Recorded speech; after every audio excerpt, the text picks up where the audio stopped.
Dear parents, our program will begin shortly. Please stand by. Thank you.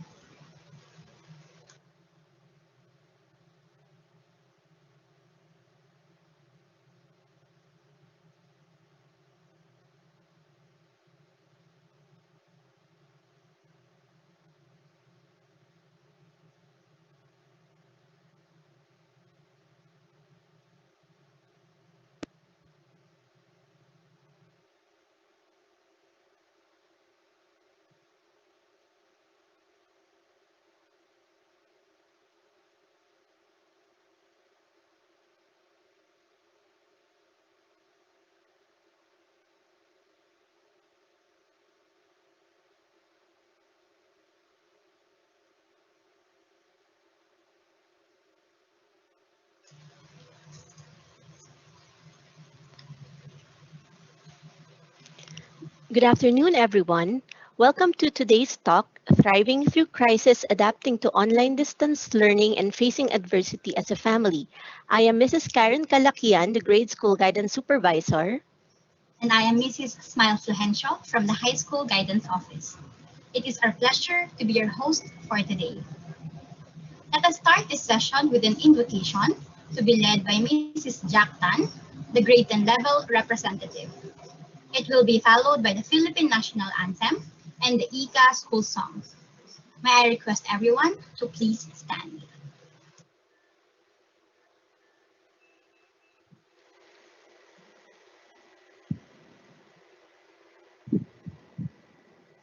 Let us put ourselves in the presence of the Lord, O Lord of power and love. Fill our life in this moment with your healing presence. Bless us so that we may live each new day with the strength only you can give. Open our hearts and mind to know your love and grant us health and protection. We pray for healing for all those affected by the COVID-19 disease. We pray that all its ill effects be solved by your healing hands. Lord, in a special way, we lift up to you our speaker for today. May you inspire her to share with us what you have placed in her heart and fill her with the courage to speak your word. Grant her your peace. All this we ask in your glorious name. Amen. Our Lady of Immaculate Conception, pray for us. To Jesus through Mary, we give thanks.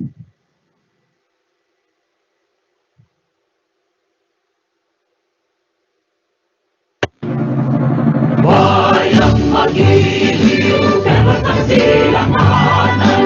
Alam ng puso, sa titik mo'y umay.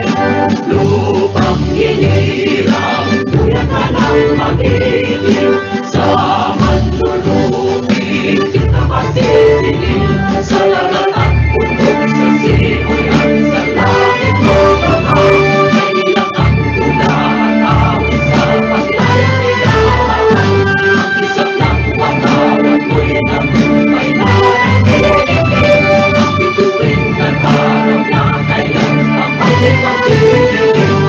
Palapanaw na ay pagkita. Buhay natin sa Diyos. Ang ligaya na patay mamagin. At kapatay ng tayong salot.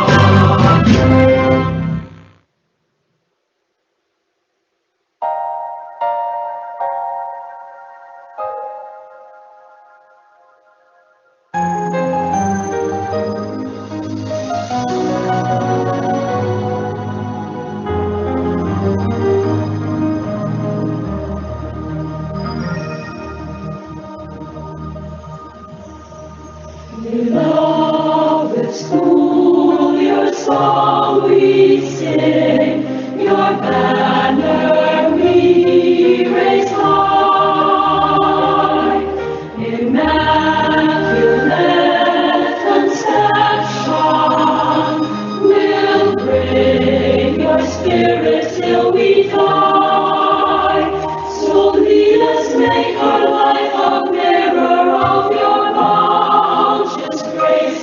We'll grow strong in times of strife by following your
You taught us what to do, and in our hearts your words will stay.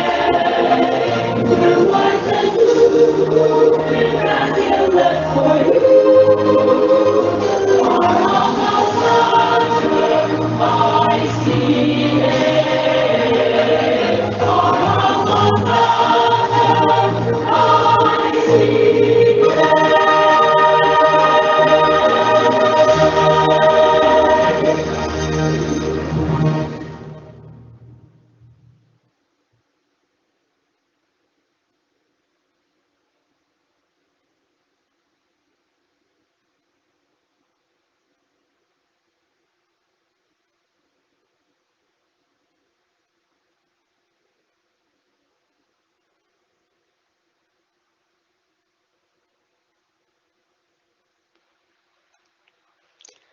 Before we get started with today's session, I would like to go over some of the features of Microsoft Teams. If you have any questions during the presentation, simply look at the question box in your Microsoft Teams control panel located at the right side of your screen and type in your question. Feel free to do this anytime throughout the session. We will bring them up during the Q&A. Now, may I ask Mrs. Smile Florencio to introduce our guest speaker for today. Thank you, Karen. Our speaker for today graduated summa cum laude at the Ateneo de Manila University with a degree of Bachelor of Science in Mathematics. She also earned her master's degree in counseling psychology and postgraduate in clinical psychology in the same university. She has written books and articles about science and technology, focusing on her goal of transforming science and math learning, making it easy, fun, and understandable through simpler language and bringing it to media such as print, radio, and as well as TV, online, and interpersonal audiences. She's currently a professor of math and psychology at Ateneo de Manila University and a daily newspaper columnist. She also works with government and civic groups to improve math, science, and education in the country. Dear parents, let us welcome Dr. Quina Lee Chua. Thank you, Smile, and thank you, parents. I will now share screen, and I hope that everybody can see this. I'll also make it full screen. Uh, okay, for the parents who request for this. Ayan. Okay, so Ika asked me, Miss Smile, Miss Karen, Miss Joan, the parents and the counselors, I know the admin and many teachers whom I've talked to. There is definitely a crisis today, but as the Chinese word for crisis denotes, it can also be both danger, but also an opportunity. So how do we adapt to ODL, online distance learning, and how do we face adversity as a family and as a community? Okay, first one, just to get this out of the way, many parents, especially when classes started, email and ask, can online learning cover the required K-12 curriculum? And my short answer is no. Not just in ICA, not in Xavier, not in Ateneo, not in my classes, not in any school I know, not in the Philippines. My contacts in other countries, some are trying their best, but majority cannot do so because majority are doing online. And online learning cannot be, the hours spent in front of the screen cannot be equal to the hours spent in person in the traditional pre-pandemic classroom. So don't worry about it. What I tell the parents, including several ICA parents, please do not compare so much what your child is learning now with what maybe her older sister was able to learn years before. So if for instance, you say in mathematics, why are they still in chapter 2? And at this point, the other sister was already in chapter 4. Well, it's for the restrictions I told you about. So this is not just ICA, so do not worry so much. In Ateneo, my classes are actually, when the ones I've control over, I have cut the material by a third or even by half.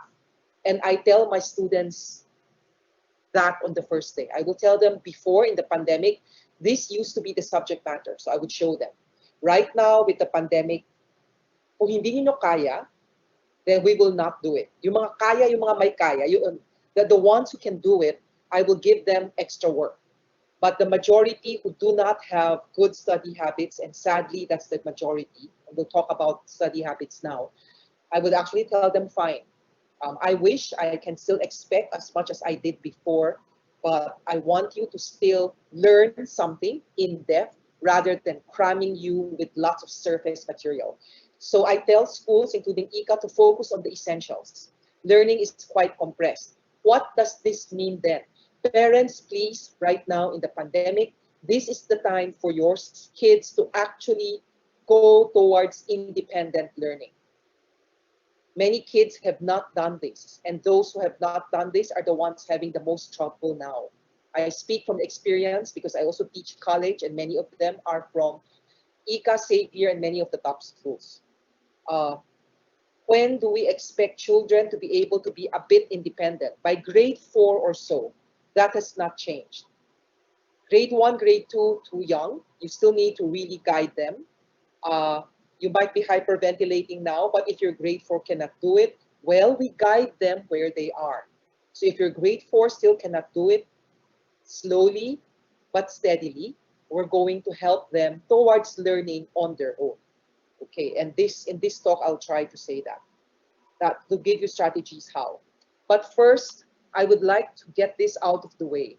I did not mean to include this in the talk, but last week when I did the talk for Xavier, I received several emails from concerned Xavier parents about their sons, and they tell me they also have ICA daughters. So since I discussed a bit of this for Xavier last week, I will also do so now with ICA. Mental health and emotional health, these are the ones with quotes, are actual questions from parents. The world is so scary now. How can we parent our kids? We are so stressed out. What do we do? Anxiety and depression are way up there. Okay, if you're stressed out, the first thing to do is we cannot avoid stress. Okay?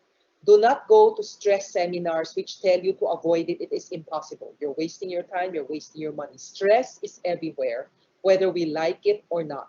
Even if we are very good with time management, even if we are very good at keeping things under our control, there are many things that are beyond our control, such as the pandemic. So since we cannot avoid stress, we have to learn to manage it and to live with it. And by the way, parents, I got this from an ICA parent. Just because your daughter is a bit anxious in the pandemic doesn't really mean that she has anything wrong with her. Again, parents, anxiety right now is actually for me a bit normal. Why? Because everything is so uncertain.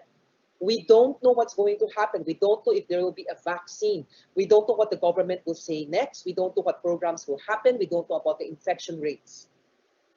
So because we have so many things we don't know about, of course, we feel a bit anxious. I'm anxious too. But we can live with anxiety. Okay? So a little bit of fear is normal. If fear interferes with daily functioning, your daughter doesn't want to wake up, your daughter cries all the time, you yourself had heart palpitations, you feel like you faint, then that is the time where fear is probably no longer normal and you would need to seek help. But parents, honestly, this one. And I know since you're listening to me now that you will not mind if I speak openly. We only have less than 2 hours to do this, so I don't want to waste time. So I will just tell you the truth. Parents, many times my college students say, and even some of the ICA students I've talked to, say that it's their parents who are more anxious than they are. So parents, please calm down, calm your children, and calm yourselves. Avoid obsessing about things beyond our control. We have no idea what's happening unless you're a politician. And if you are, please make the Philippines a better place. If you're not, there's nothing much we can do.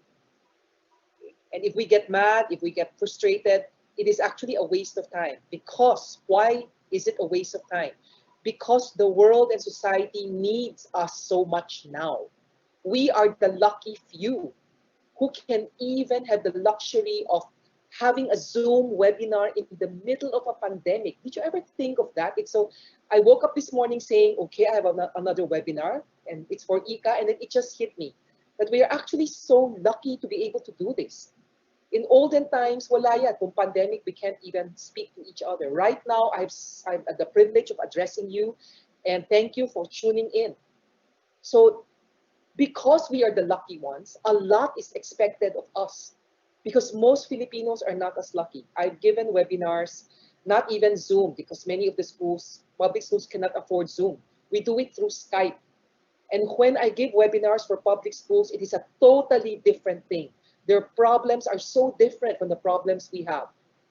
So right now, except for mental health, the problems I'm going to talk to you about later, the questions parents ask, they're not life or death, really. They're actually basically structure and habit. But the ones with the public schools, sometimes when I give webinars, I cannot give them answers because their problems are huge and really real life problems. So what should we do? So we should not obsess about things beyond our control and use our energies to focus on what we can do, which is, let's start first from the home. We have a family, we have work, everybody works, many people work from home if you have the luxury of doing it. Some of us go out. Our kids are all studying from home. So we brainstorm on space, we brainstorm on routine. Many of my students, nagsusumbong sila. They say, one boy actually said this, Ni siya Ika, but he's he's from the other neighboring school, and he was telling me that his father kept on saying that, you know, for Wi-Fi, the father told him, I should have I should have most of it. I said, how can you have most Wi-Fi? Wi-Fi is ephemeral. But that's what the little boy was telling me over Zoom. So he was making sumbong and he was saying, the daddy said his meetings are more important than the classes of the boy. I told the daddy, that's the worst thing to say. The daddy told me, but I'm the one earning the money. I'm the one putting food on the table and I'm the one paying the tuition. I said, yep. But if you say that to the boy, he will not even go to class. And I said, you need to. So what did I tell the dad? I said, yes, if there are meetings and your Wi-Fi is not so stable, perhaps, and if there's going to be a test for the boy on that day, perhaps you can talk to the teacher and say you have this meeting. What I actually do with my Ateneo College classes is I give all the schedules of major requirements beforehand. So first day of class, I'll already give them the schedules of long exams. I'll already give them the schedules of oral exams. I do oral exams because that's the only way, I think, to minimize cheating. So I give them that and I tell them, okay, since I'm giving this to you months ahead, please tell your parents that these dates are sacred, which means during our long exam, please tell the parent, your father, your mother, that the Wi-Fi has to be really for you, to keep the computer open for you. I've done that since July. This is already our second semester doing it. And so far, knock on wood, 100% of my students have no problems taking it, even those with spotty Wi-Fi. So that's what I mean. You can brainstorm routine, brainstorm on space. The reason why many parents feel so scared and anxious immediately is because they don't think about the structure beforehand. They just react. If you just react, bigla na lang you say, hala, nako, my kid needs the Wi-Fi, my kid needs the gadget for the test, but then I also need to have a meeting with my client. Magkakagulo kayo. You need to give and take. And this is one first time, it's maybe the pandemic is forcing all of us to actually negotiate with each other. And that is actually a good thing. Other things we can do is we can develop our skills. What made me very sad was in the long break from March, practically all schools declared no classes already. And up to maybe July, August, March, April, May, June, July. My God, that's almost half a year. What really, really saddened me was a lot of the students I talked to in the top schools said that they did nothing in those 5 months. They basically just played games. They basically just slept until noontime. And I told them, sinayang nila yung panahon. That they already have access to the internet and what they should have done, and I wish they did, would be for them to hone skills they always wanted to develop, but they did not have time to hone. Let me give you just one example. In March, I was already doing webinars, not through Zoom. I did not know about Zoom in March. It was through Skype. Why? Because two kids, not Ika, not Xavier, but two kids in the Philippines just emailed me and said they wanted to do more problem solving. I could not believe it. These are kids I did not know. And these are kids who are not in college. One kid was 11 years old, another kid was 15 years old. And they just emailed me. And since my classes were also stopped, I decided to just help them with problem solving. So for March, April, and May, until June, I got really busy already with webinars. We were actually doing mathematics and science problem solving. It was so enjoyable. These kids are not even the top kids. They just wanted to learn. And they had the courage to ask me. And thankfully, I was almost free then. So I did it with them. And that's what I mean by honing skills. So instead of just wasting time, so right now, we're all doing classes, etc. But when vacation comes, I would urge you to tell your daughters, develop skills in other ways. If you really like to cook, for example, watch MasterChef Australia, be inspired, and there's so many cooking shows, free cooking shows right now. If you want to know about astronomy, go to Coursera, take a free course. There's so many things to do. I myself took just 3 courses on Coursera. All of them were free. So I continue to just develop skills that I always wanted, something I always wanted to learn, which I never had the chance to do so until the pandemic came along. Then I said, okay, let me just try my hand at doing this. So the resources are out there. It is up for us to maximize the time. So instead of feeling anxious and sorry for ourselves, let's focus on what we can do. Especially what skills can we use to help other people, help the frontliners to care for each other. One way to avoid, to manage stress is also to fact chain messages from Viber. I don't have Viber. Uh, I deliberately don't have social media because I always feel that whatever news is important will reach me anyway. I have friends I trust who will tell me about things. And I do not feel the need to know about something the moment it happens because I can't do anything about it. But from Viber, I see that sometimes when my friends email me the stuff from Viber, I will tell them, I don't think this is true. And you're actually very scared and you're passing forwarding messages which are not true and are causing a lot of anxiety. So please first check the facts to see if they're correct. And if you really are so stressed out that stress interferes with your daily functioning, seek professional help. By the way, even if I'm talking on mental health and I'm the faculty coordinator for mental health in Ateneo, I always tell people, let us not think like victims. Let us keep things in perspective. It is true that many young people are getting more depressed and getting more anxious. That is true. But it is not true that everybody is getting worse. Some students are actually getting better because they found a sense of purpose in the pandemic. And because right now, most schools are actually lessening the requirements. The tests are actually easier. Grades are honors and awards usually are not given as much weight. So in that case, students actually have less to fear. So they can actually find more sense of purpose in learning. And one of them, I talked about Jim is not his real name, but this is a real student, and he found that he was clinically depressed, and he's still taking medication, but he's doing so much better now. So not everyone is getting worse. I have to stress that. Okay. Again, I do not want to keep on telling people that to monger fear. We're already anxious enough as it is. And sometimes when I attend other webinars, they make generalizations. Everybody is going. It's not true. Some people are actually thriving in the pandemic. So just a question from you. Why is depression, anxiety increasing among the young? It is just not just in the Philippines, but it is true. It is increasing. It's around the world. One, maybe because we're more aware of it. Risa Hontiveros is my batchmate, and she was the one who pushed through, Senator Hontiveros is the one who pushed through the Mental Health Act in Congress, and I told her it was the best thing she could have done. So yes, there's now more awareness. which is a good thing that we're now more aware of mental health issues among young people. A big thing is also genetics. Okay, so for depression, for instance, this chromosome is implicated. So kids who are people with more depression actually have a bigger possibility of having this certain chromosome. And the math is not very welcome. It can be as high as 40%, which means if the father or the mother or both, which makes it even harder, have depression, there is a 40% higher risk that the children will have depression.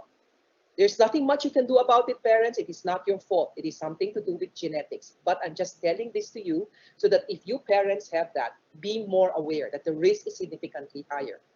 Okay, this is something we cannot do anything about. But what we can do something about, harmful social media. Please tell your children to really limit social media, and please yourselves limit it. You can live without it. I'm so much happier because I never did this. Social media, you have frenemies. This is such a bad term. And I ask my students, what the heck do you mean by it? In my time, there was no such thing as frenemy. A friend is a friend, a non-friend is a non-friend. So right now, my students explain to me that there are also friends who are not really friends but who are enemies. I said, my God, so that's not really a friend. But see how stressful things are now. It's because of social media.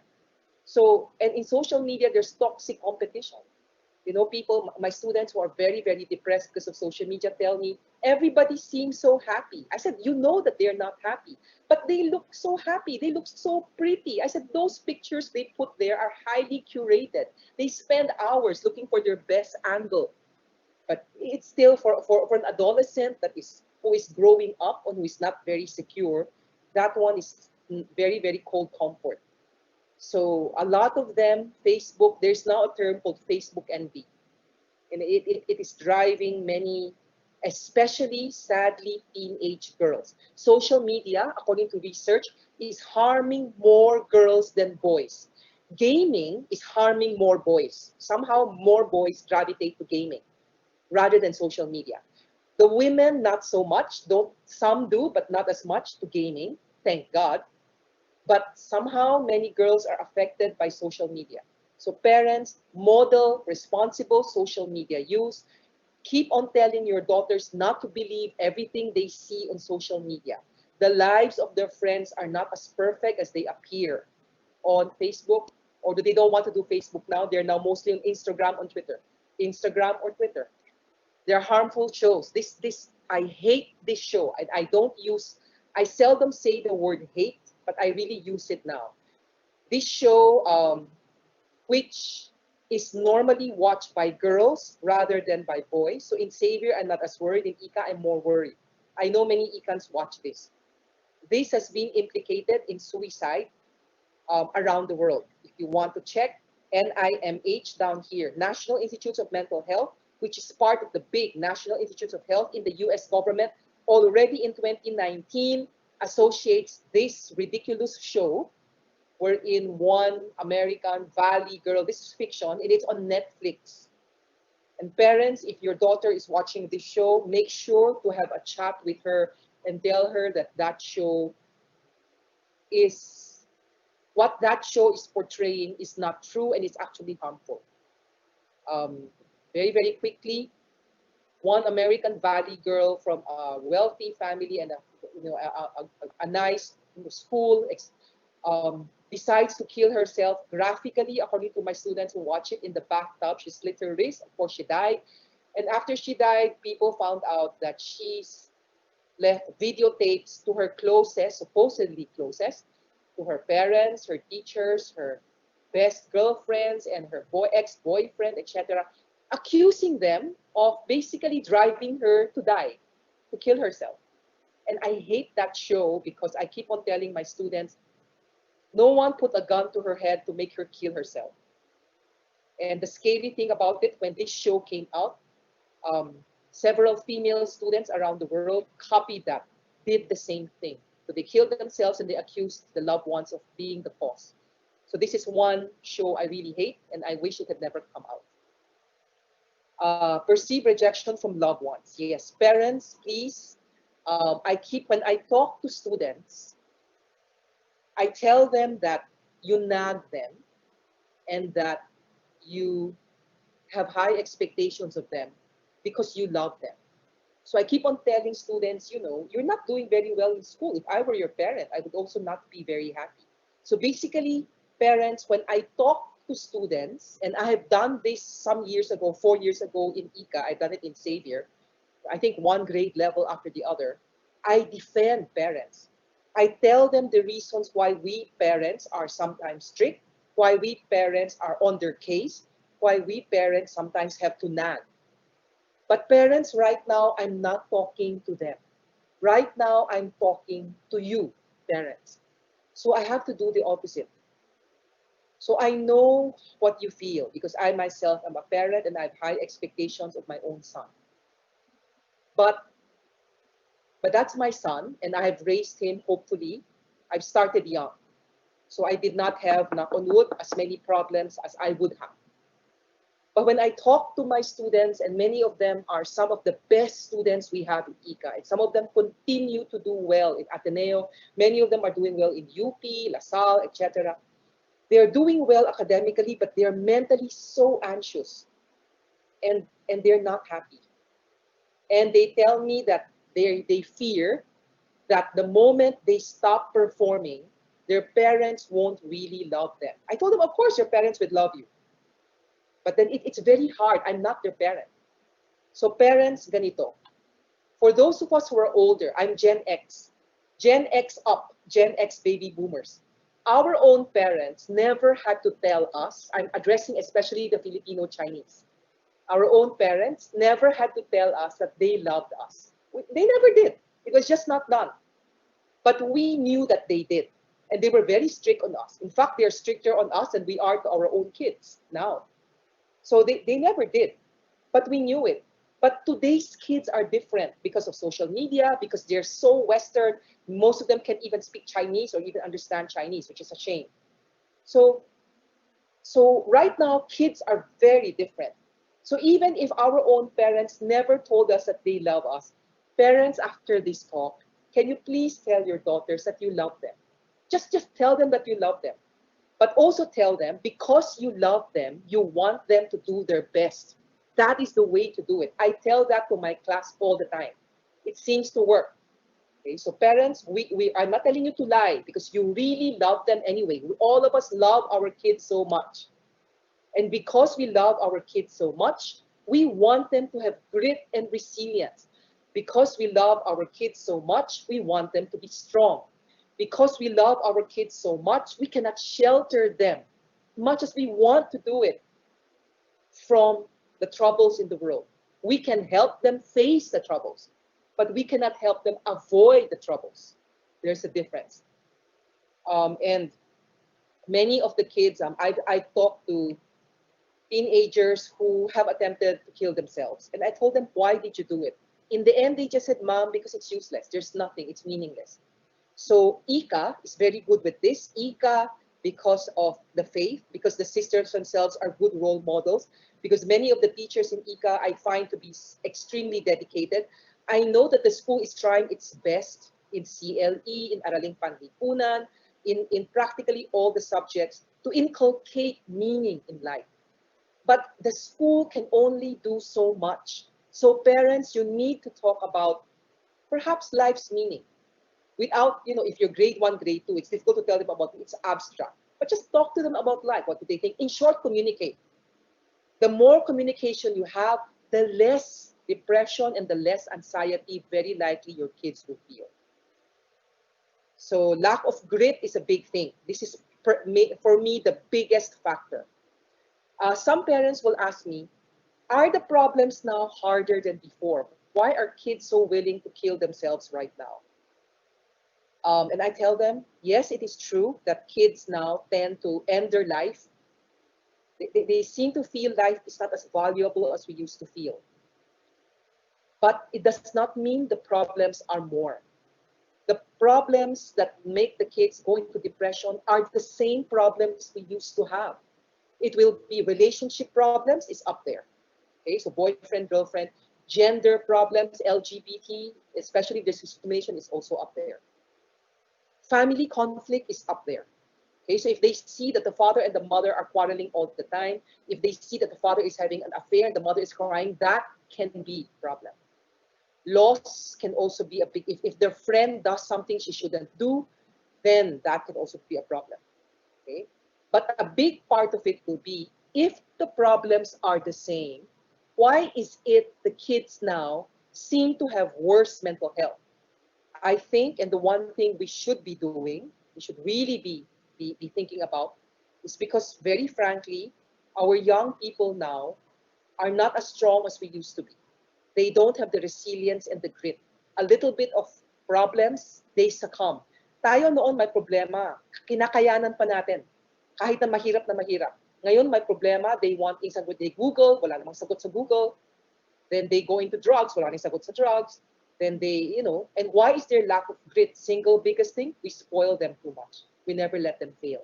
So I'll go into that a little bit later. Okay. And then just in case, we cannot wait any longer. Uh, Depression is the one I'm most worried about. Depression and self-harm, these two.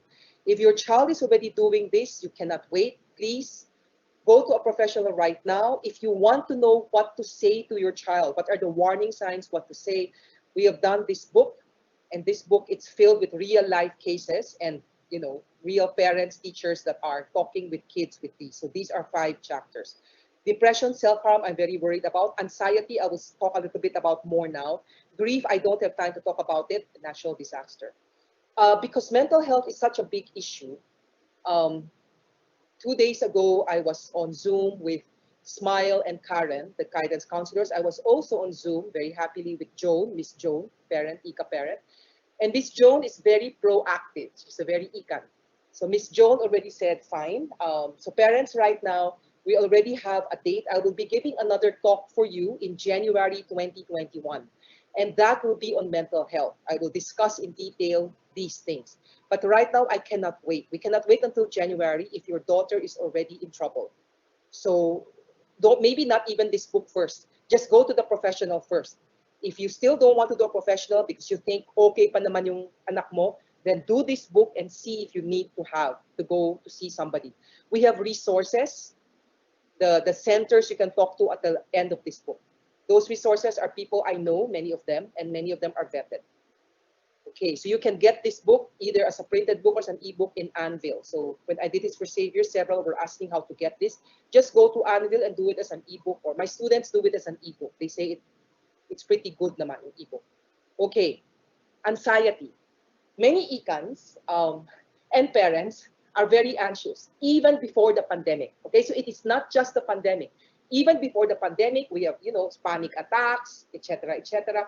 And dami. Not just in Ika, when they come to Ateneo, same thing, even before that. So this is a female thing, anxiety, okay, somehow. So what should you do? Okay, breathe first, breathe deeply. We talk about mindfulness. Mindfulness is a catchword now. There are tons of mindfulness techniques. You can do meditation. If you don't want to do meditation, you can just calm down. You can just do deep breathing. My favorite one is mindful.org. Look at worries in alternative ways. Instead of feeling sorry for ourselves, we just channel our energy into productive ways we can help people. Exercise is so, so important. Right now, everybody is doing online stuff. We have no choice. But we have to do, when I say exercise, this is physical exercise, not just mental, physical exercise. And you don't need a big house to do this. Many of my students do jump rope in their room. Jump rope is a good aerobic exercise. Kung kaya ninyo, it can actually just give your endorphins a boost. Seek nature even online. Let me show you one nature. Look at this, even just showing you this one. If you just look at the greenery, we are automatically de-stressed. We actually feel our heart rate going down. We feel our pulse rate slowing. We actually feel more relaxed. So what I have in my screensavers are usually nature scenes. So you can do that. Okay? So I will go back for this.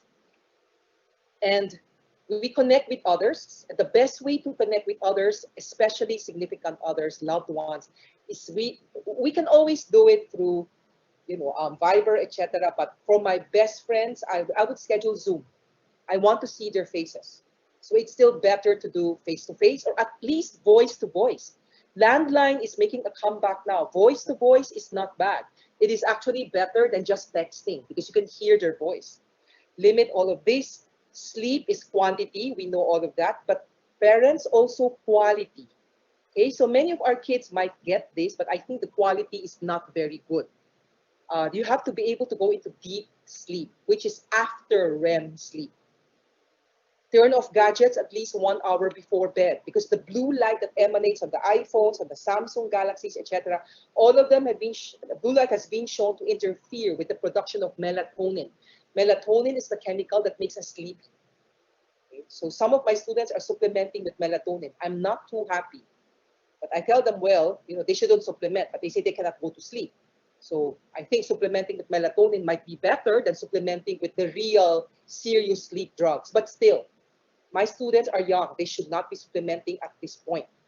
And seek support from friends and from pets. I have a dog, and sometimes when I feel anxious, I just hug my dog. And seek professional help if needed. Now let's go to the easier part. So now I'm a bit happier because the mental health issue is gone. Now let's talk about learning. And this is no longer so much life or death.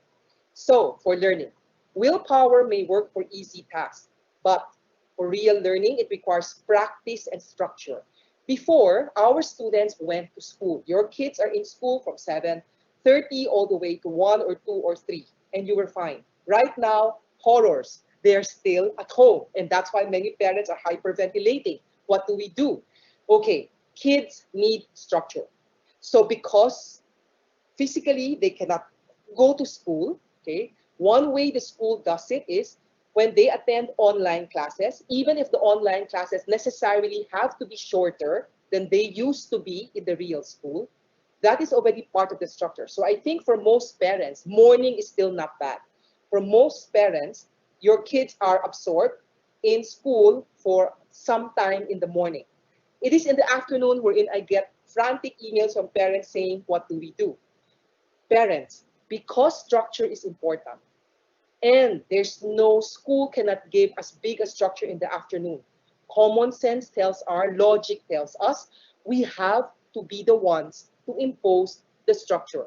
So you need to have a learning structure at home now, which you did not have to do before. This slide, I said this to my college students. So even college students are finding it so hard to have structure. Lalo na sila. They barely don't sleep at the correct time. They don't eat well, lalo na. So their biggest problem, everybody keeps on saying it's Wi-Fi. Wi-Fi is the biggest problem for families that are not maybe as fortunate as we are. But for majority of private schools and perhaps many, it's not equipment or Wi-Fi. It is actually lack of intrinsic habits. It is lack of motivation.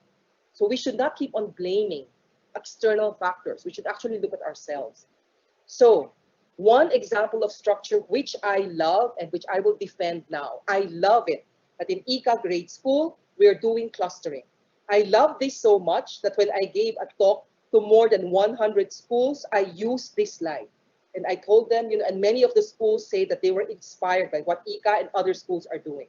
So we know in kinder and grade 1, you cluster, grade 2, and then you meet with this. And I talked to Shirley, and Shirley says, and I totally agree because I've talked to some of the children, that because classes are smaller now, children, the shy ones can actually participate.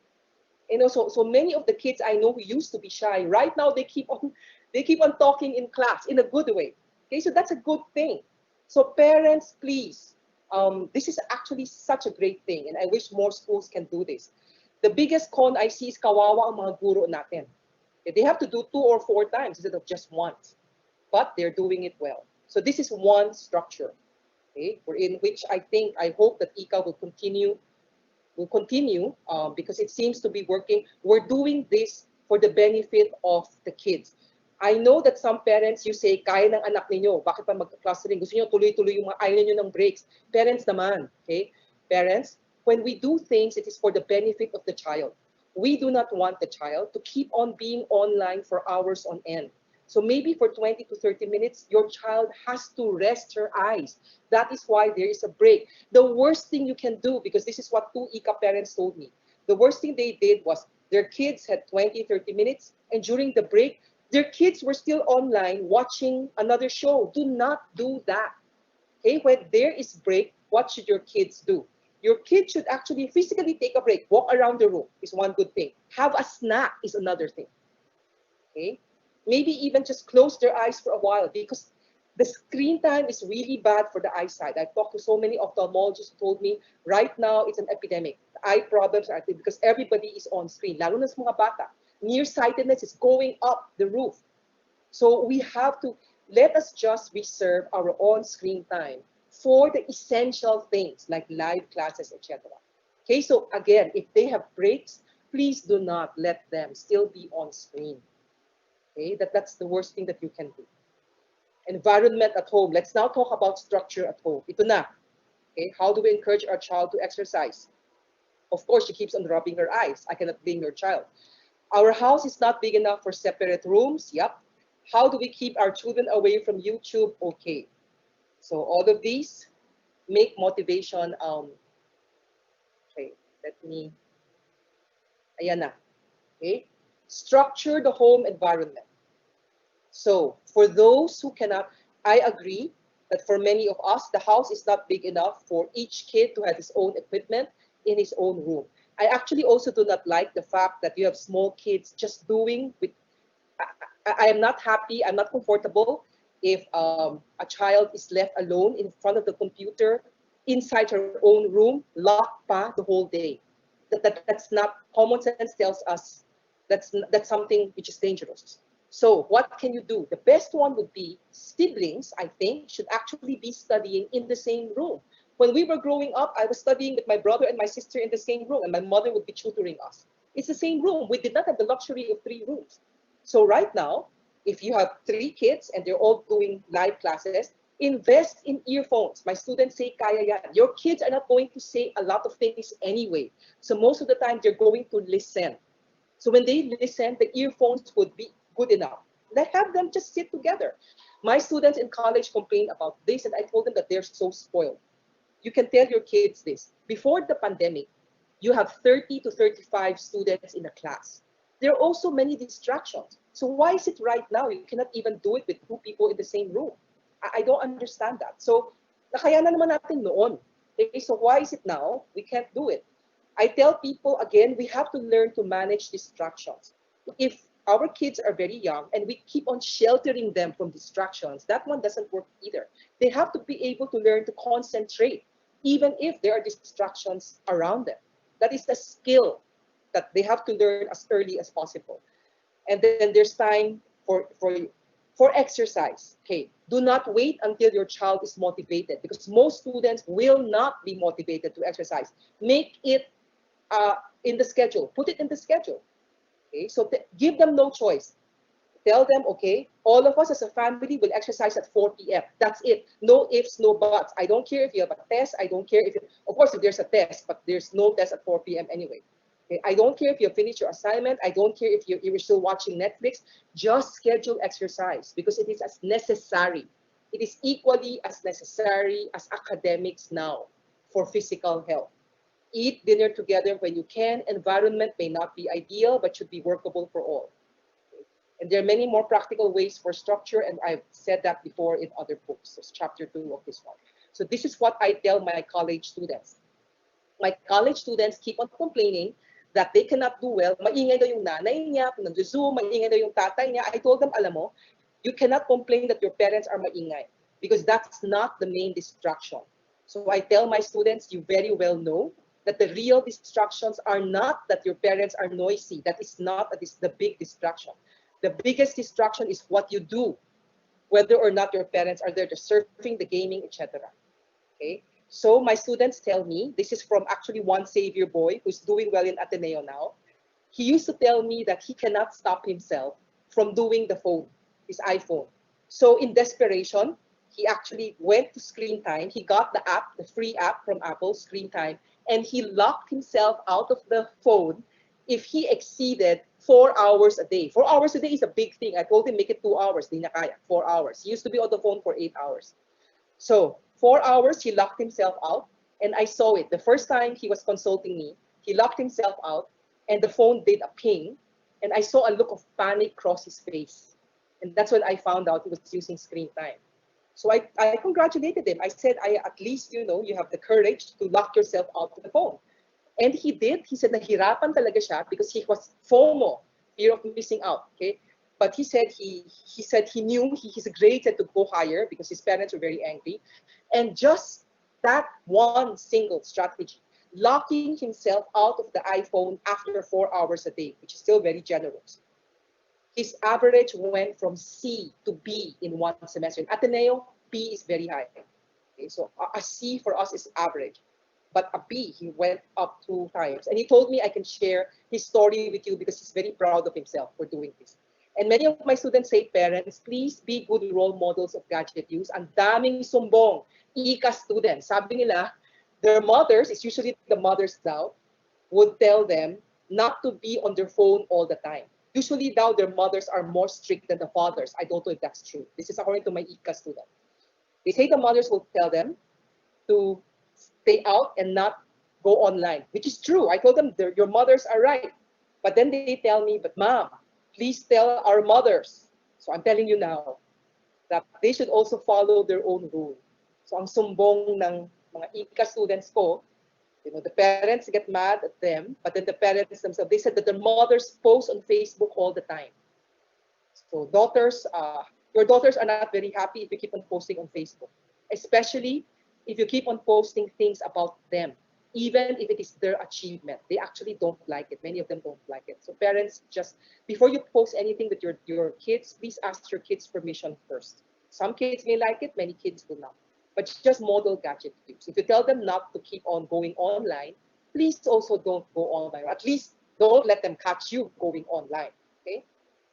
Uh, and then next one. I don't have time to do this, but we had this book called Growing Upward when we interviewed so many students from different schools about how they dealt with gadgets, and also, of course, parents and doctors. And this is the school, just in case this is the book, in case you want to have a look at it. There are more than 200 strategies, and one of them hopefully should suit you. It's available in Anvil Publishing. The ones who like this, I got good feedback from parents of boys.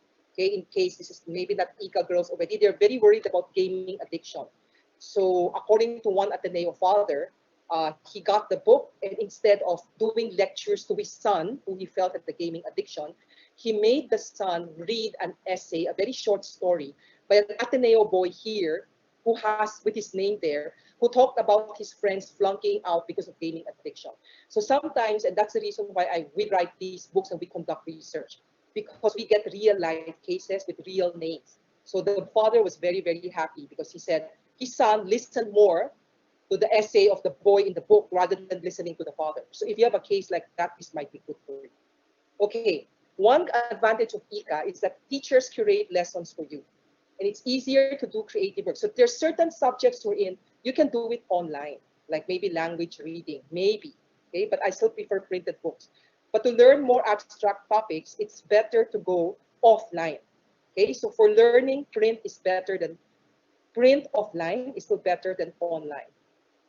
For complex material, Scientific American say, ironically, many experts work hard to make reading on the tablet, the Kindle, the iPad, as close to reading on paper. So kung ganyan ang ginagawa ng experts, why don't we just do reading on paper, diba? Okay, so this is a cover story. You can look at it if you want. And another one, if we read online, this is what happens. The red parts are where our eyes normally focus on. So this is called eye tracking research. Mata. Ita-track ang mata natin. So this is the online thing. And look, the blue spots are where our eyes don't focus. Look at how much we miss. And I already know this research, but if I try to really, really focus online, my eyes get tired. So what I do is, if it's something harder, I would actually print screen.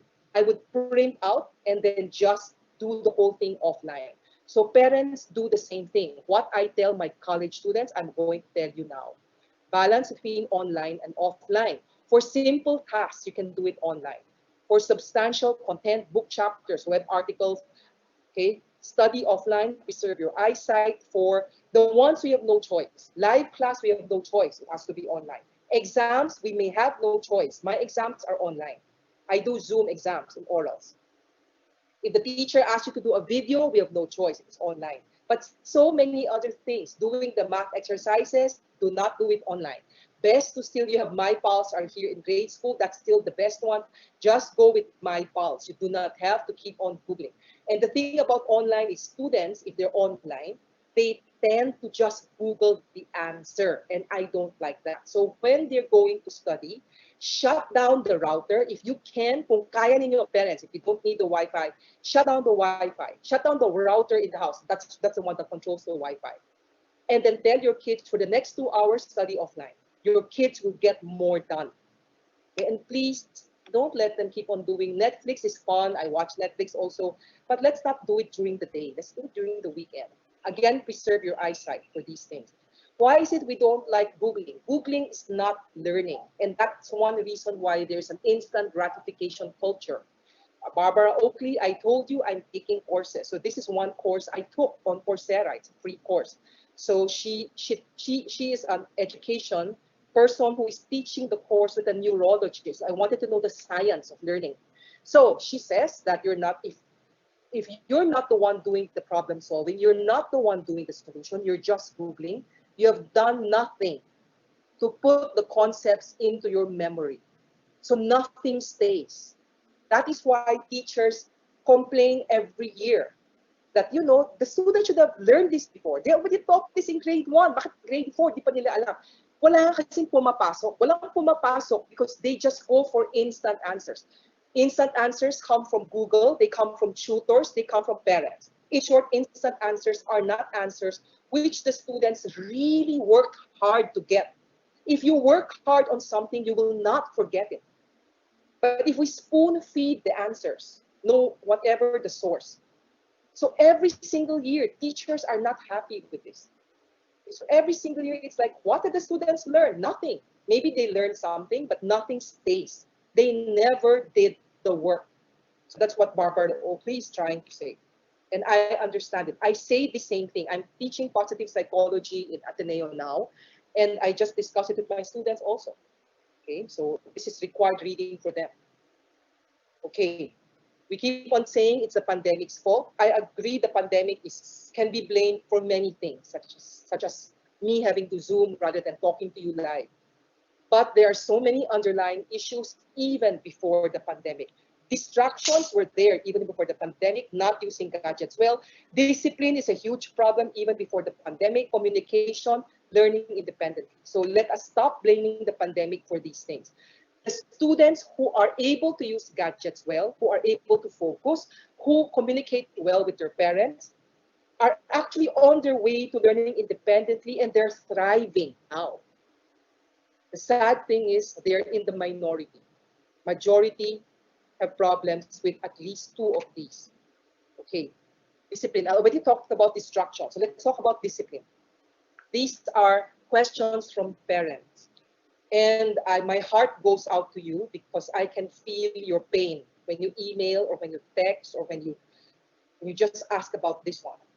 How do we teach without fighting with them? How do I instill discipline? I love this question because this parent, who is a mother, who has to work away from home, realizes that, okay, just like the old normal. Ibig sabihin, in the old normal, nahihirapan na rin siya sa disiplina ng anak niya. Okay? So, noon, wala masyadong disiplina, lalo na ngayon.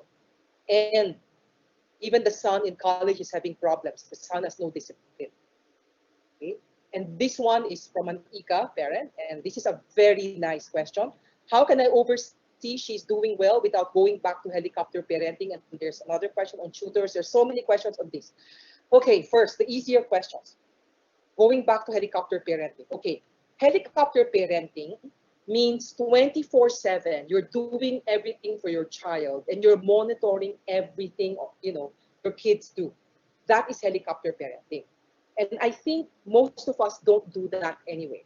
Okay? So if I tell you not to do helicopter parenting, it does not mean that you should stop monitoring your child. There's a difference.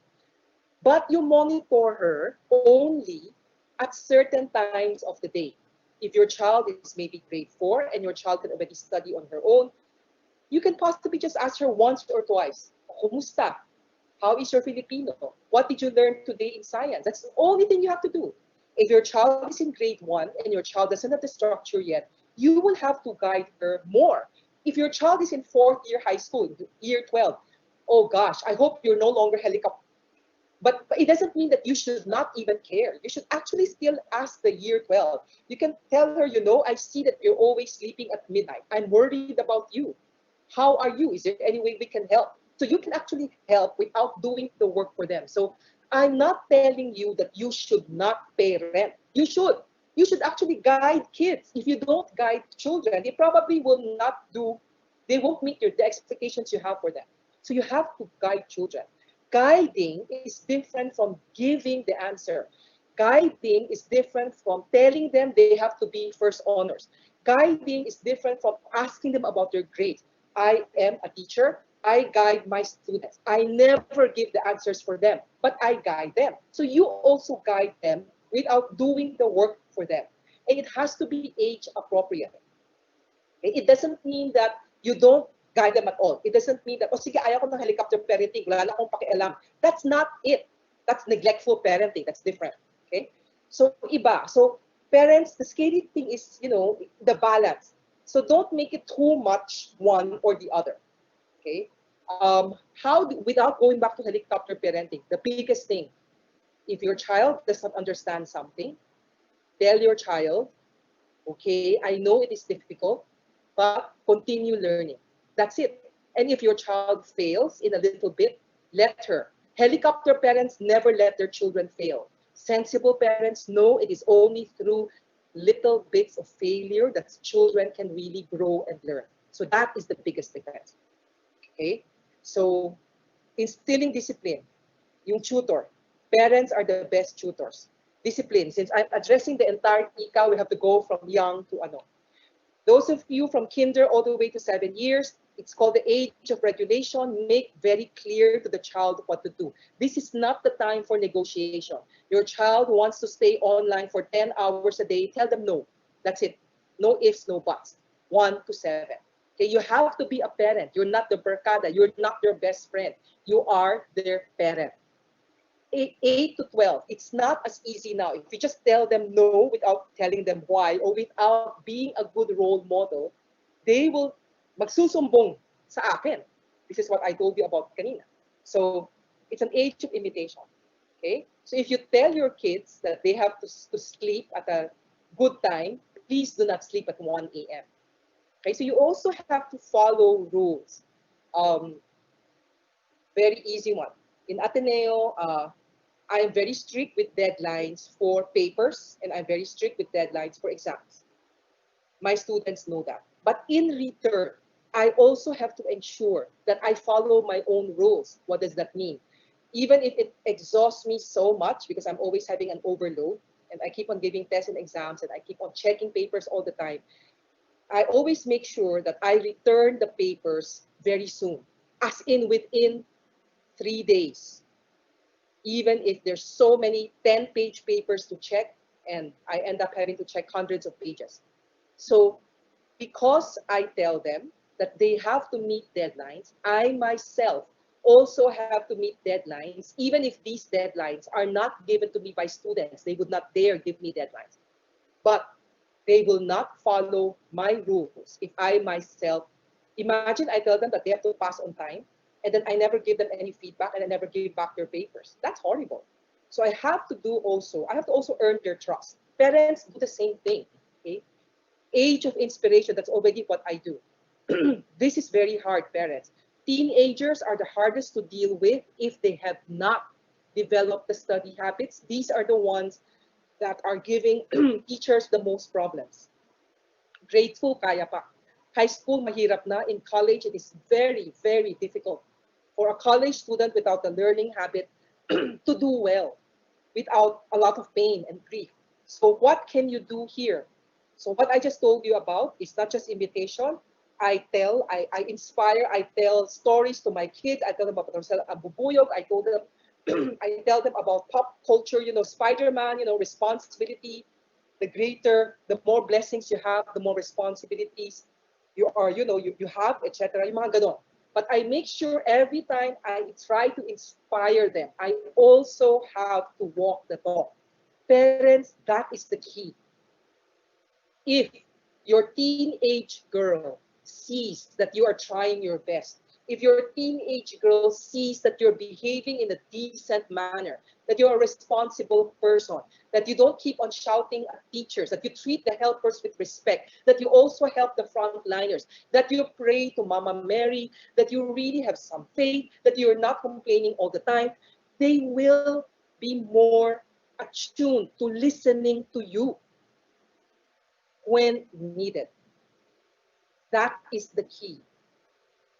So it is, I've given so many parenting seminars about communication, etc. And parents always want the top 5 tips, top 10 tips.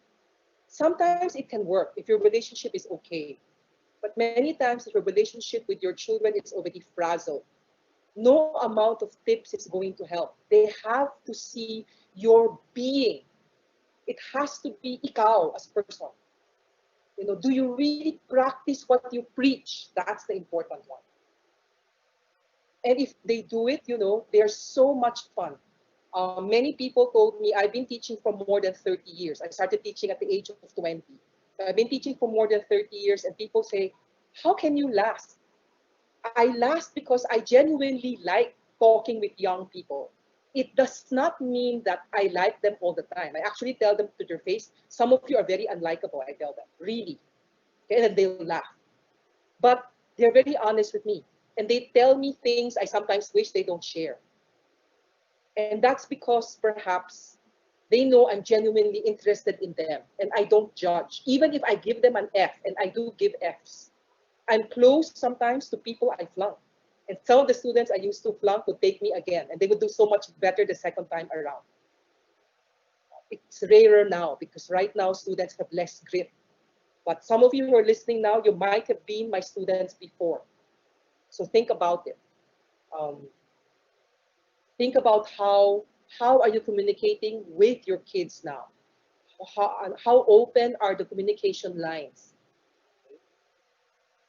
And then for some tips, this is an Ateneo study we did long ago, and I absolutely refuse to update it because everything we said here is still applicable now. I actually still use this for my talks now. So many of the things I told you about, the discipline, etc., it's in this book.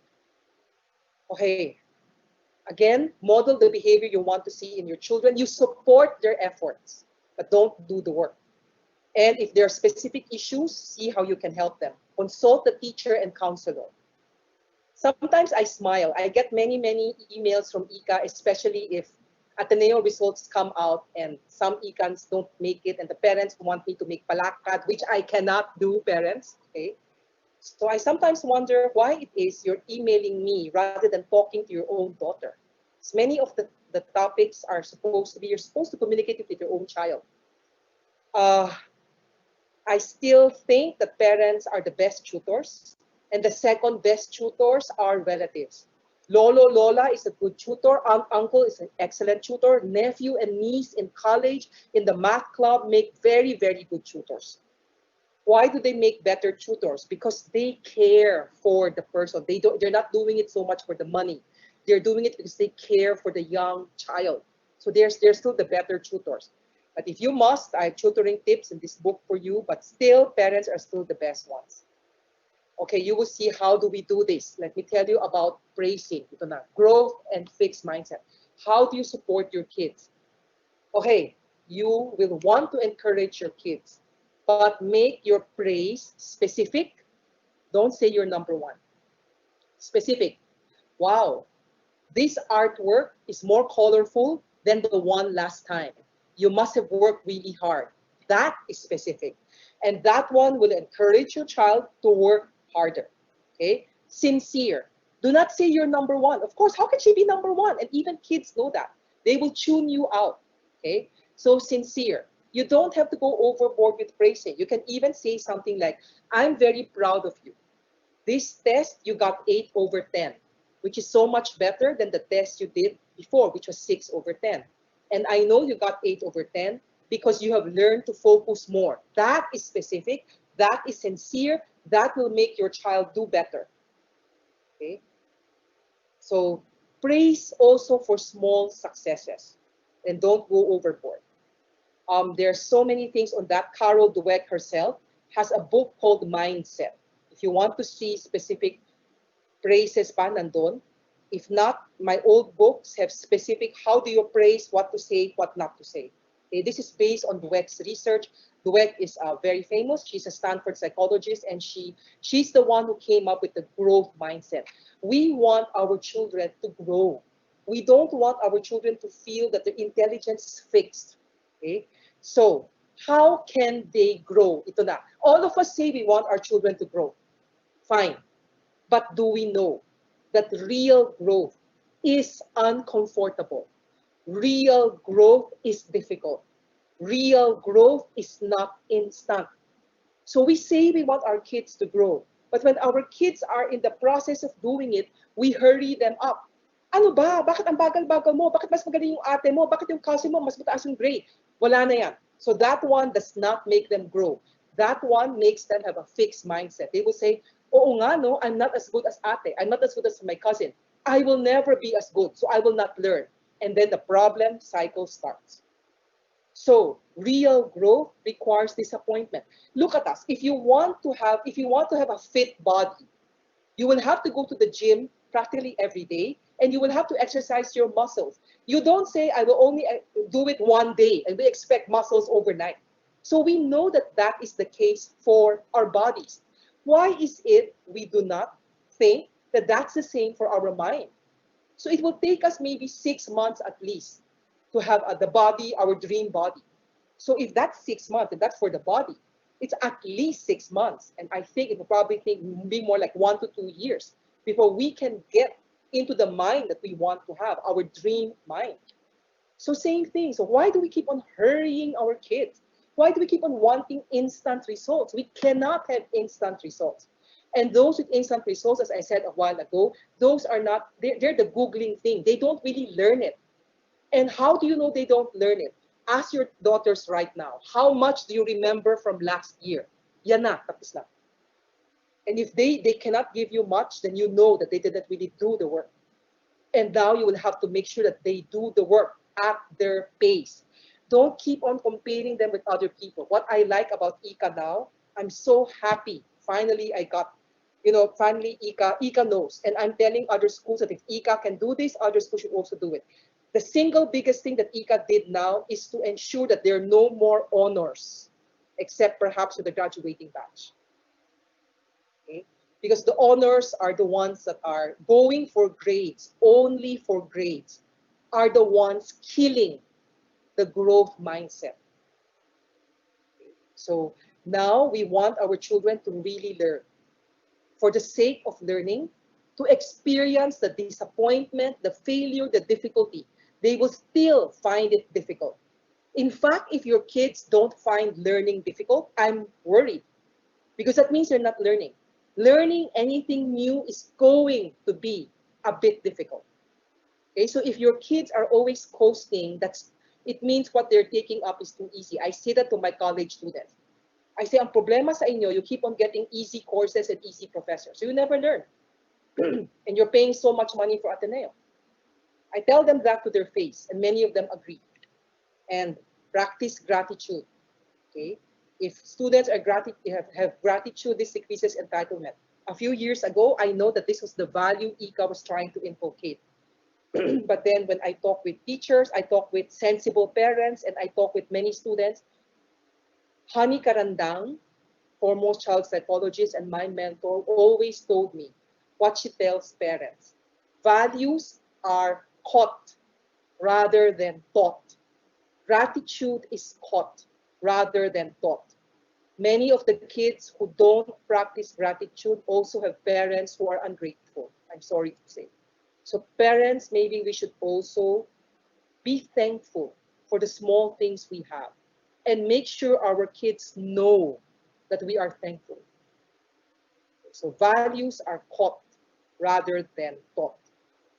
This is Father Ben Nepres. Even he is so worried about the easy A and about the grades thing that I invited him to give talks to my college classes. And he told this straight to my students because one female student asked him and told him that her parents expect her to get A all the time. So ito yung sagot ni Father Ben. An A is fine, but it is not the most important thing. Focusing on A for its own sake paralyzes you. I know it's going to be ironic because, especially for my batchmates who might be listening in today, because my grades were pretty okay growing up. But I think one thing my batchmates will all agree on is I never focus on A for its own sake. I just like to study. That's basically it. And I tutored a lot of my friends. So, and my best friends are actually the honor students. We never competed. We are very close up to today. So we really just we became good friends because we love to read. That's basically it. So we never ever just did it for the grade. And what worries me now is that many students are doing it for the grade. And it even worries Father Ben. So this is a slide I tell my students straight. If you just go for the grade, not for the learning, you give up at the first hint of discomfort. You avoid ordinary challenges and never develop the mindset, attitude, skills that our society desperately needs. Okay lang sa akin kung sa kanila, if they're the only ones affected. So who cares if they give up? Well, I care because we need our young people to help society now, to help society in the future, which means that they need to develop their skills now. Parents, I'm not talking to you because I want your kids to be the best students in my class. If they are, I'm very happy. I'm very proud that the econs are doing well. But that's not the reason I'm doing these talks. I'm doing these talks because our country is ah our country needs good people, wise people. And the hope of our country is no longer us. Our hope are the young people. So I'm doing this for the love of our country. Basically, that's it. Okay. This email broke my heart because I have no idea what to say. And I know that this mother is trying her best. And this last question is heartbreaking. What can you do if your kids do not listen to you? I emailed back the parent and I told her, I don't know.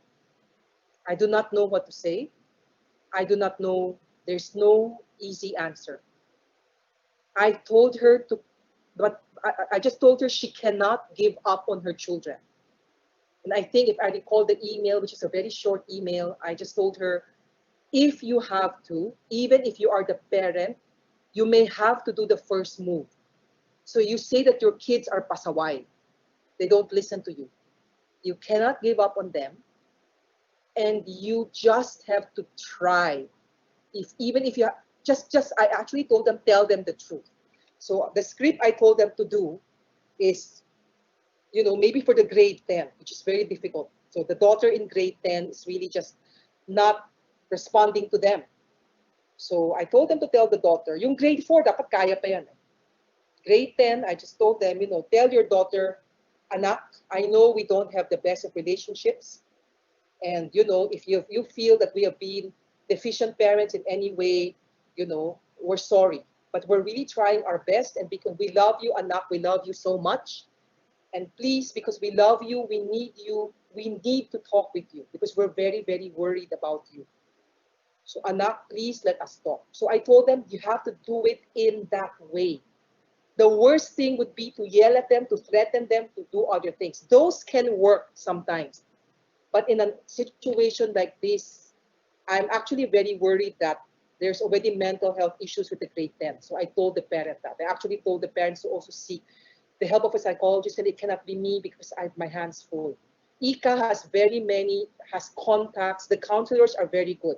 The guidance counselors are very good, and they know if the matters are more serious, they have contacts in Medical City, in St. Luke's, and they can refer.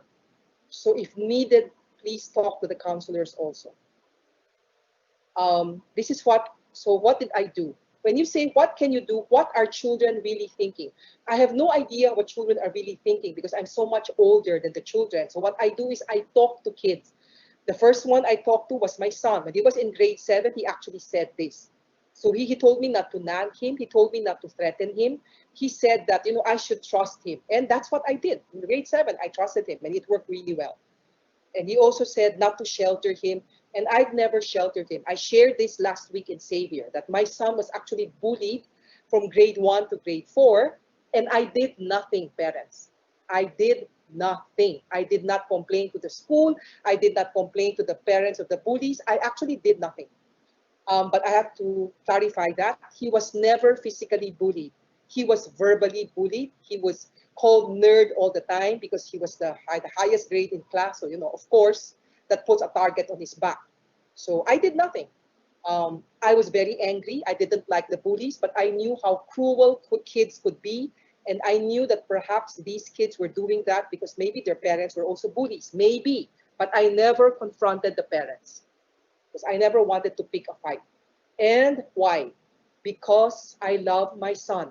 Because I love my son, I cannot shelter him from the pain of the world. So bullying is the first pain he ever got. It was very difficult for him for years and for me, but I did not interfere. And the good thing was he was able to turn the bullies into his friends without my interference. And when he did that in grade 4, I knew kaya na niya. And mabuti hindi ako nag-interfere.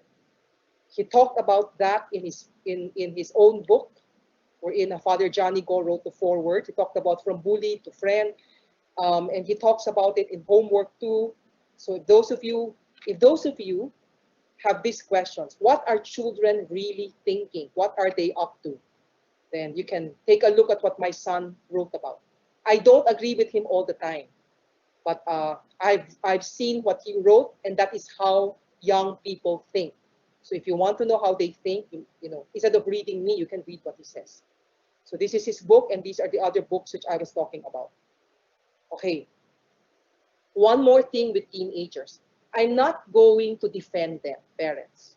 Okay, so some parents tell me, why do you keep on defending them? But I need you to know the science behind it. When you say, why is it's so difficult to talk to high school students, to teenagers? It's because we expect them to be adults, but they are not. Neuroscience and evolution tell us that for Homo sapiens, for human beings, it takes our brains, the prefrontal cortex, the PFC, the one right in the middle of the forehead, the seat of judgment and reasoning, etc. It matures only at 25 to 30 years. Everybody who's in ICA now is younger. All my Ateneo College students are younger. So yes, they are really impulsive. Yes, they do stupid things. Yes, they do things they'll regret. But that is because that's how evolution made us. Evolution made us helpless, actually. Unlike other animals, we mature very slowly. And bad thing is during the teen years, the primitive parts of the brain, the so-called hind brain at the back, that is the one that is the most active. Amygdala, which is fear. Why do you think icans are so fearful? Because their amygdala is so active. So instead of saying, ano ka ba? So baka naman KSP, so mga OA, don't. They're actually true. They're really, really fearful. So just tell them, breathe all the strategies I told you about earlier. And please don't blame them immediately, because if you shout at them, if you threaten them, their amygdala comes up, they will yell back at you and wala na kayo. You will hate each other already. Okay, so, they are your children. Bite your tongue and just be very patient. They will not be as patient as you. So when I talk with my college students, they will say so many things and then they'll start crying. And if I do the same thing, nothing will happen. So I have to be the calm one because I'm the one who's more than 30 years old. Parents, ganito rin. Please do not stoop to the level of your kids. What scares me sometimes with the stories of my ICA students in Ateneo, they tell me how their parents, how they talk with their parents, and at the back of my mind, I say, oh my gosh, these mothers are exactly the same as the kids. The kid says something impulsive, the mother says something impulsive, the kid gets mad and says something bad, and the mother says mad and does something. Parents, hindi pwede. I expect more from you than from your children because we are older. Okay, so when they're yelling at us and they're screaming, you cannot scream back, parents. You cannot scream back, however frustrated you are. Go to another room and scream at the wall and go back and be calmer with your kids. And seek a mediator if you have to.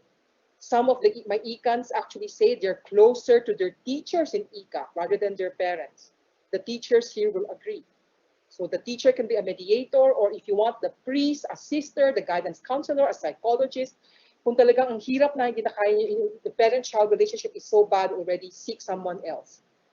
But don't ever give up on them. If you want learning strategies, which I'm about to end this, Ateneo gave me the permission for you to access this. This is actually for public consumption. LS1, LS is Loyola Schools. This is basically Ateneo. So I also gave student orientation talks. I gave one for freshmen. I gave one for upperclassmen just last August and September. These are very recent talks. I talked to them about study habits. So this is a different talk altogether. I'm addressing students. I talked about cheating. I talked about mediocrity. I talked about, so this is for kids, and many of the parents in Ateneo who are not in college told me that they found it useful. So I asked Ateneo's permission. They said I can share this. So just go to Ateneo LS1 and you can just listen in to see what I am telling the students. That's a different thing altogether. Okay? And I gave them tips on how to read, how to ganyan, how to do math.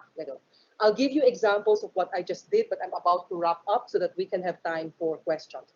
So I talked to them about SMART goals. SMART, yung specific, measurable, you know this. You can Google this one or just get my books. It's all there. Make your resolutions realistic, positive. Begin with subjects you have difficulty with. Most students do not like to begin with their most hated subjects. They always want to study the subjects they already are good at. And that doesn't make any sense. Okay, so we should begin with the ones we are most anxious about. For ICA, it might be Chinese or Math or Filipino. It's usually those three. Okay, so either of the three. Okay, so if that is the Waterloo of your child, that is the one. Tell your child to do that first. Because while the child still has energy, that's the first thing she should do. I tell this to my students all the time. The subject you don't like the most, that's the one you should study the most. And we talk about multitasking. Don't multitask, okay? Especially ICA, high school. Grade school, mabait pa eh. High school, hindi na masyado. High school, 9, 10, 11, 12. Practically everybody is multitasking. It does not work. They have 10 to 15 to 20 to 25 windows open at one time. How can they even focus on anything? So they think that they're doing shortcuts by multitasking. Multitasking doesn't work. Okay, so talk to them about that, and then you can Google and research on multitasking and see what happens to the brain. Or to just get my book, I wrote about that also and quoted other neurologists. I also talked about avoiding procrastination. Ang tagal ko to sa Ateneo talks. Because many of our kids procrastinate. They cram at the last minute, and this was before the pandemic. In fact, I think procrastination is the single biggest bad habit right now of all Filipino students. This is not the case for China, Singapore, Japan. When I journey to those countries and I talk to the students, they seldom procrastinate. But in the Philippines, they procrastinate, and this is practically, some of the good students don't, but they admit they can still have better study habits. Somebody who is average or below, practically everybody who flunks procrastinates. I think it's 100%. It's not even mental health. Mental health, thankfully, is not the problem for 100%. It might be a problem for 10 to 20%. But the majority of students, it is procrastination. So we have tips for that one. Okay, and then before I end, before your questions, this is one prayer I prayed with my students, and I would like to pray it with you parents now. So we cry out to you, God of all. We cry out to you for help. In your mercy, hear our prayer. Protect us, Lord, and be with us, especially those of us most vulnerable during this coronavirus crisis. Move out to reach out in love to neighbors near and far, so that the humble may be exalted, the hungry filled with good things. Grant us the courage not to rush back to our old ways. Let me repeat. Grant us the courage not to rush back to our old ways, but to rebuild our world together, creating foundations of justice with equality and peace for all. Amen. Thank you very much, parents. Thank you. Stay well, and God bless. Thank you so much, Doctrina, for that very wonderful presentation. So at this Welcome. point, thank you. At this point, we can take some time to answer your questions. So just a reminder, please be sure to type in your questions in the question box located at the right side of your screen. So we have taken the questions that we think have not been answered yet by Doctrina. So let us begin. So for the first question, my challenge is how to compartmentalize, be a parent and be a teacher at the same time effectively. There is an obvious sense of comfort level to make the latter a challenge. Okay, my question would be when you say how to be a parent and how to be a teacher, am I assuming that the parent who is asking this is also a professional teacher, as in guro din ba? Is that the so her being a parent and her being a teacher to the children? Okay, I will answer it in that way muna. First, that one, I don't think you should compartmentalize. Okay, I actually do not compartmentalize.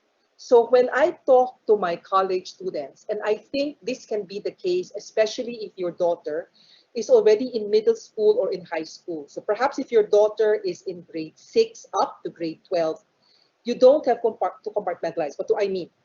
When I talk to my college students, it's not just about academics. I do not ask them, but they volunteer and they actually ask me questions outside academics. So they talk to me about their problems with their parents. They talk to me about problems with their boyfriend. They talk to me about problems with their peers. So that way, I don't compartmentalize now. So I will always think to myself, kahit na wala akong daughter, I only have a son, and itong umiiyak sa harap ko is a female student. She's not just my student in algebra. What would I tell her if she were my daughter? Actually, don't compartmentalize. So I treat them as if I were also their second parent. So I would say, one, don't compartmentalize too much. It's almost impossible to do it. We are, I'm a mother and I am a teacher. And when I talk to you ngayon, I'm talking as a mother and as a teacher. I'm not talking as a mother or a teacher. I'm talking as a mother and a teacher and a psychologist and somebody who is very worried about her young kids. So I don't compartmentalize. So don't do it either. So that's one.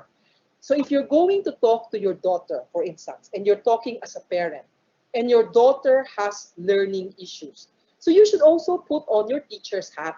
Okay, so your daughter, yes, you're worried about your daughter's grades, but your daughter says, Mommy, nahihirapan ako sa Filipino. So now you think about it as a teacher. So you ask your daughter, what in Filipino makes it difficult for you? Is it the vocabulary? Is it the structure? Is it you just can't understand the speed? So what is it? So put on now your teacher's cap.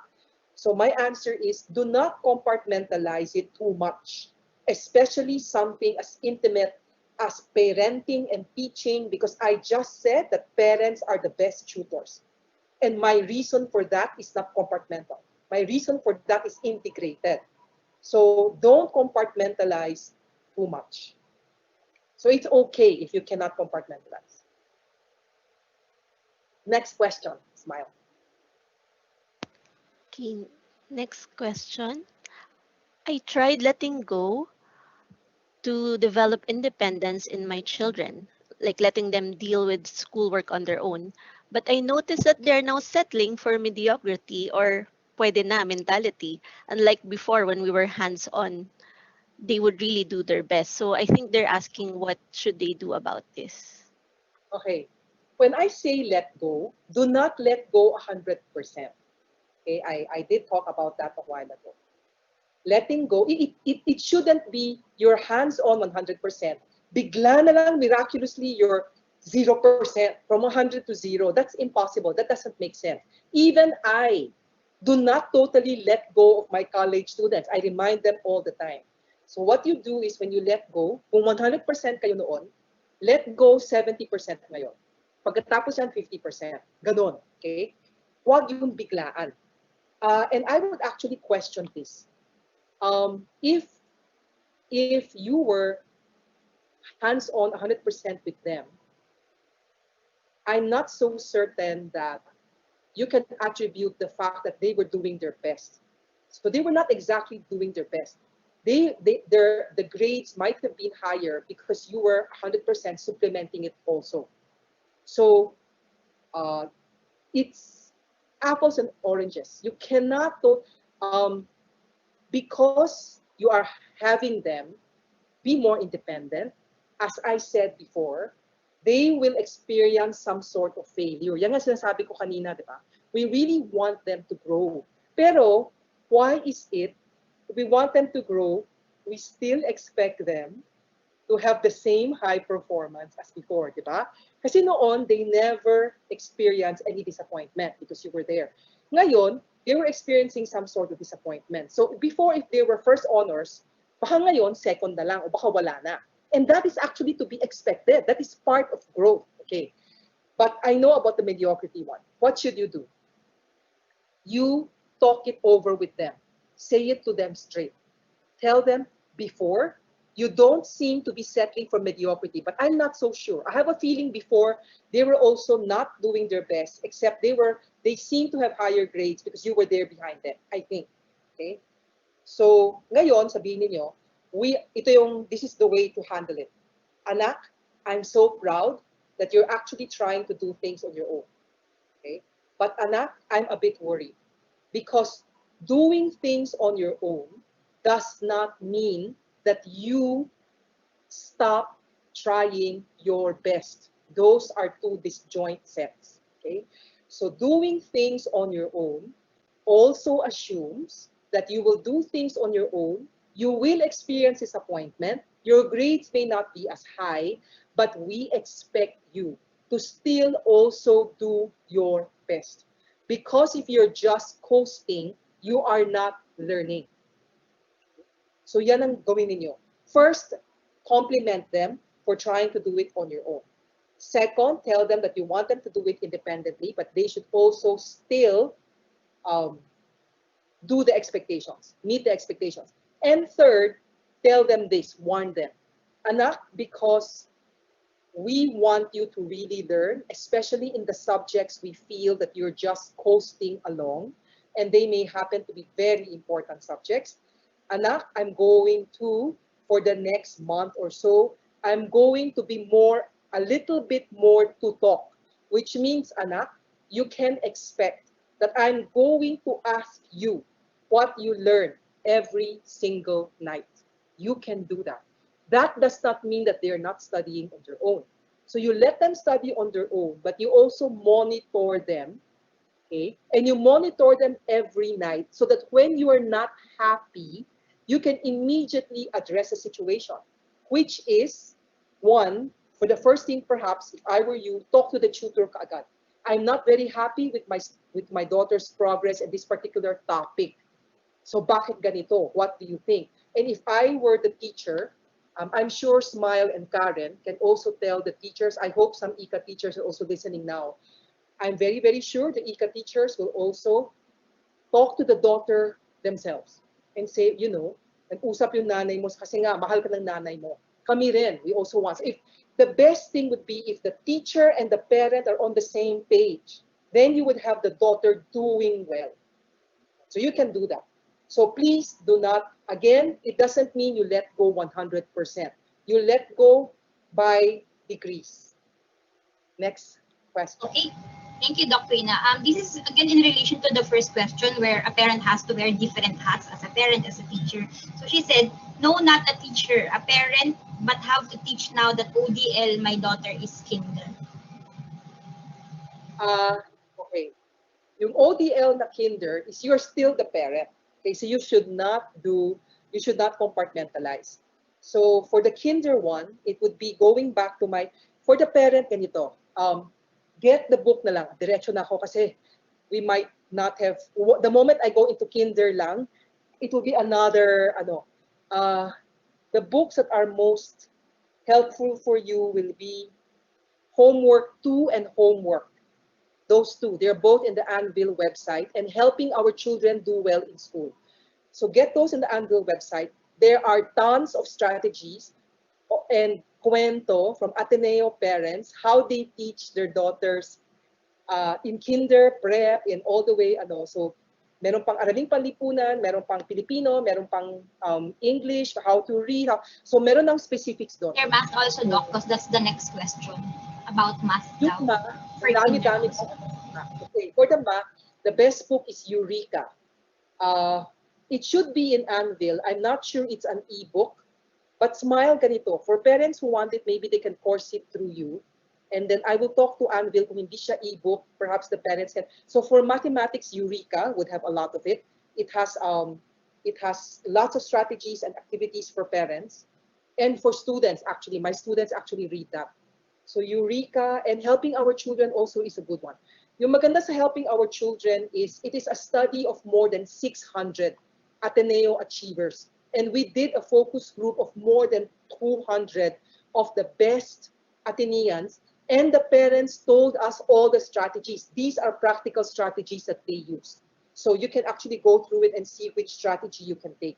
So si Father Nebres, before when he was president of Ateneo, he would wave that book every parent's orientation and tell the parents to get it. So for like 10 years, many parents told me they have the book and they were actually using it. They called it their Bible. So Ateneo yun. Hindi ko lang nasabi sa Ika kasi it was an Ateneo thing. But I think many of the things the Ateneo parents did would actually help with Ika. So for the one with the kinder, have patience. Second, kinder is actually fun. Don't overload too much. Have faith in the teacher. There's not much live class in kinder. The biggest thing I would want you to do for kinder is do not give the content to your child. So what I explained in Helping Our Children in the first 2 years was I even explained how I did it with my own kid. Most kinder, when my kid came back from Xavier at mga 11:30 a.m., he would announce to me that he has finished all his homework. That's always what they want to do because they want to play. So I already knew that what is important is not the grade. As early as kinder, I want the child to have a learning structure, which meant when my son said, Mommy, I don't have to study anymore because I finished all the homework. What I did is I said, okay, fine, that's very good that you finished all the homework for Xavier. So now we're going to do some exercises from Mommy. And he's more scared of my exercises than the ones from Xavier. So I would actually do activity sheets for him. I would do maze, I would do crossword puzzles, I would do word search, I would do Sudoku, I would do yung mga ganon. Parang I would just do things for him to work on. Not because they are graded. These are not the ones in the grade. But because I wanted him to have the habit that when he came back home, after he had his lunch and after he had a short nap, I didn't want him to play immediately. I wanted him to know that he's already in kinder, that he needed to have a bit of study time. So in kinder, I made sure that he had extra 30 to 60 minutes a day just to do activities. And I never really cared about what the answers were because those were fun activities. But he was beside me. If I were home, most of the time I'm not, so the yaya will be beside him. So the yaya cannot do the activities for him. So ang gagawin ko, I would make sure that there were some worksheets. And then when I came home at 7 or 8, I would look at the worksheets, whether or not they're correct, but I wanted him to try. Some of the worksheets were even coloring. I wanted him to be more, patient with coloring, mga ganyan. So, yan yun. So I am not giving him the answers, but I am creating the structure of learning for him. So I told the yaya, he has to do the worksheets from 3 to 4 p.m. Minimum 3 to 3:30. Pagkatapos ng 4 p.m., maglaro na siya, tapos na. That was in kinder. It was in prep, it was longer. By grade 1, it was even longer yung gano'n na. And by grade 4, tapos na ako. It was already automatic for him. So I had to build that habit for many years before he could be left on his own by grade 4. So for the parent who asks this, those are the things we discuss in helping our children. So you wanted to know tips on how to make your children do well, it will be those tips rather than the answers. So what are the structures you need to build? So maybe it's not even homework. Maybe the most important one is helping our children do well in school. And that one is available as an ebook. So you can get that. Next question. Next question. I noticed that my children are more stressed because of a lot of homeworks, projects, etc. The school thinks that's because they are at home. It is easier for them. My children can't even join us for dinner anymore compared to regular schooling. I don't know how to help them because I also feel they are overworked. I don't know how to motivate anymore because they are too tired to absorb things already. What do you recommend? And then this is another question, but what if the motivation that they want, the incentive that they want is screen time when they have very limited Nope, options to negotiate nope, with to motivate nope. them? Definitely not screen time, parents. You know that. You definitely know it cannot be screen time because you're already on screen. The motivation for me, honestly, should be communication with you. And if they don't think that's a good enough motivation, you may have a problem with your relationship, I think. Practically every kid I know who is having depressed and anxiety problems practically always say that they wish they had more time or they had better communication with their parents. So that's one gift you can actually give them. That mommy, instead of doing another Zoom meeting, can you just talk with me? Not about school, but about life. Yung ganon. That's actually a very good motivation. Going back there. To be honest, students, econs always say that they're stressed. And I'm not so certain if they're more stressed now than before. I've talked to 18 econs from elementary to high school. Majority say it is easier now. They actually say they're not as stressed now. And the reason for the not as stressed is because they don't have to fight for the honors and the grades. Yan yung una talaga sinabi sa akin. The second reason was because there's no more traffic. I know it's a mababaw na reason, but that's what they told me. Less traffic, no more traffic, so they felt better.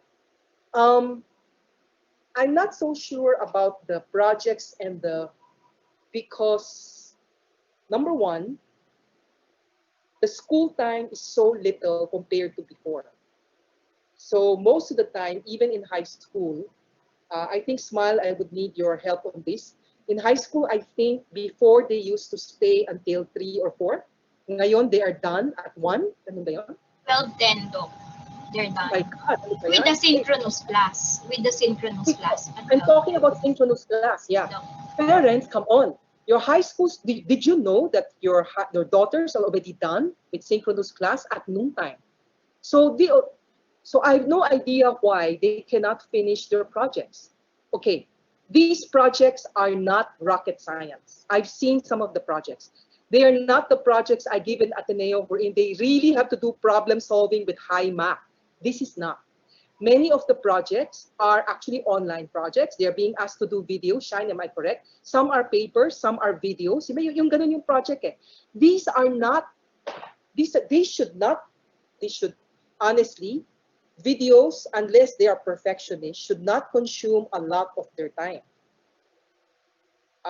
Papers, unless they cram it, should not consume a lot of their time either.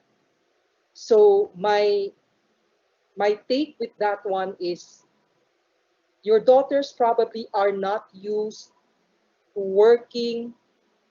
Okay, before, because there was structure, perhaps there would just be one project per quarter. Maybe, I'm thinking.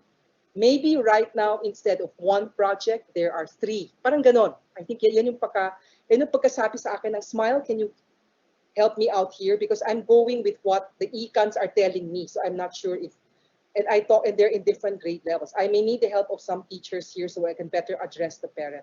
But I'm thinking that might be the case. Na parang noon, kung isa lang yung project, kasi nga, they still have the real test. Ngayon kasi, most of the teachers are dispensing with many of the exams, but they still need to give grades to your daughters. So if they still need to give grades to your daughters, where are they going to get the grades? They have no choice. They're going to have to do it with projects. But frankly, between tests and projects, at least according to the econs I talked to, most of the econs said they prefer the projects because those daw are pampataas ng grade. Yung mga test daw, yun na talagang nagpapaharas sa kanila noon. Yung ang dami-dami raw, long test, and ganyan. So ngayon, wala na mga long tests. So honestly, if they're having group projects, or it should not be that difficult. The complaints the econs told me about are not so much about the projects, but about, I'm sorry about this, freeloading.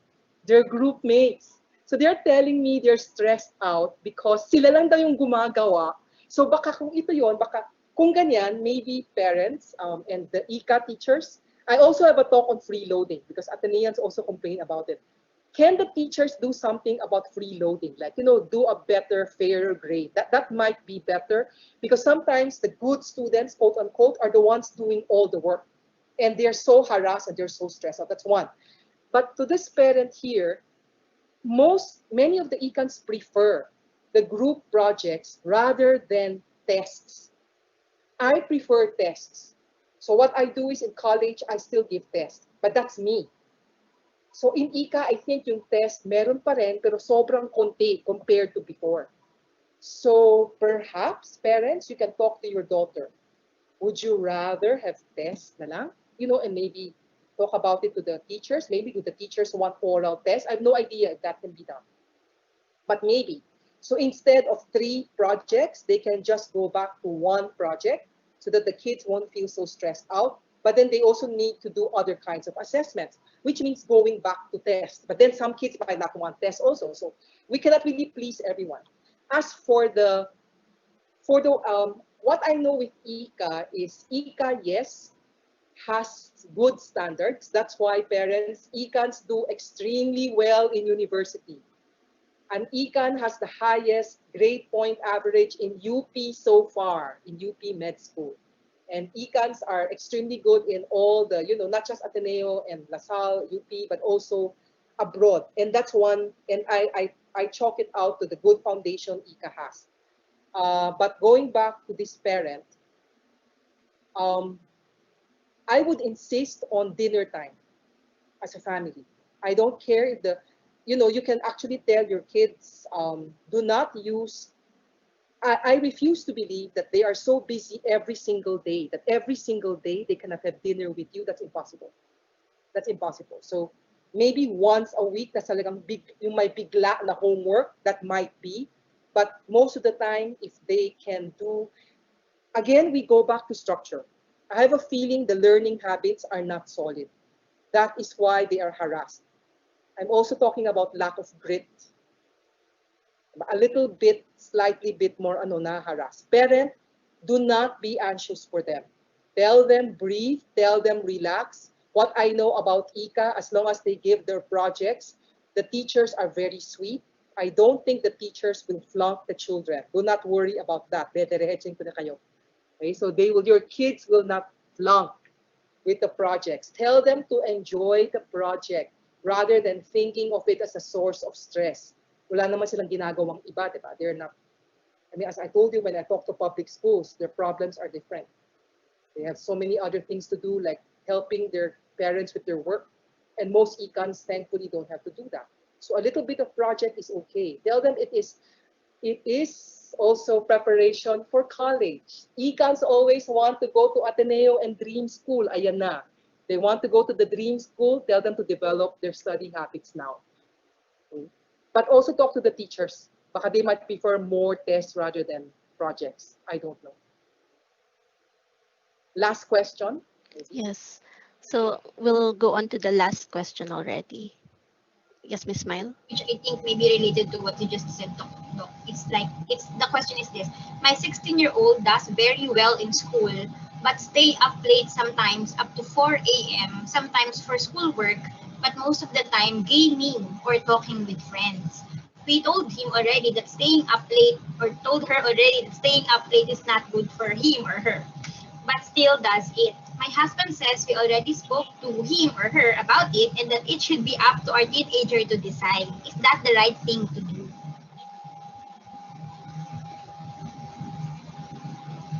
4 a.m., everyone knows it's too late. So I think you don't have to ask me if it's the right thing to do. Everyone who's listening here will know 4 a.m. is not acceptable, even for me. I mean, even if tayo were older, we don't need as much sleep. Even tayo, we know that it's not good. I have a feeling this is not a girl. Gaming is usually guys. Hindi yata girl to, hindi girl to. Mas mahirap yung gaming. I did not talk about gaming today because this is supposed to be addressed to Icans. Gaming is a whole other thing. I have get growing up wired. Read about the Savior Boy, the Ateneo, several of the Ateneo boys who wrote about gaming and staying up online too much, and their friends flunking out of Ateneo because of gaming, because of Dota, for instance. Right now, it's no longer Dota. Right now, it's something called Fortnite, and many of them also do it with the, with the fantasy basketball, fantasy football. Yan yung ginagawa ng mga savior ngayon, ng mga ibang ano. But gaming is a whole other thing. We all know that's not right. If you leave it to your boy, I have a feeling that the boy is not challenged. Real kids who have so many other things to do will have no time to keep on gaming. I'm very much okay with talking with friends. Talking with friends face to face is fine, but not until 4 a.m. You can talk with friends for 30 minutes and that's it. So talking with friends is good. Gaming, nope. Especially since gaming is addictive. It does something to the brain. And once it's addicted, the only way out is withdrawal. It's very difficult. Get growing up wired. There is one chapter then on gaming. And we interviewed lots of Ateneo boys because we interviewed lots of Ateneo and Savior boys because they're the ones most attuned to gaming. Wala masyado yung girl sa gaming, thankfully. All right, thank you so much, Doc Quina. And thank you also to all our parent viewers. We are happy with your participation. We are grateful for your patience and trust as we work together to proactively maintain a healthy and safe learning environment for your daughters. And now to award the Certificate of Appreciation, may I call on Ms. Joan Villamor, the ICAPA President.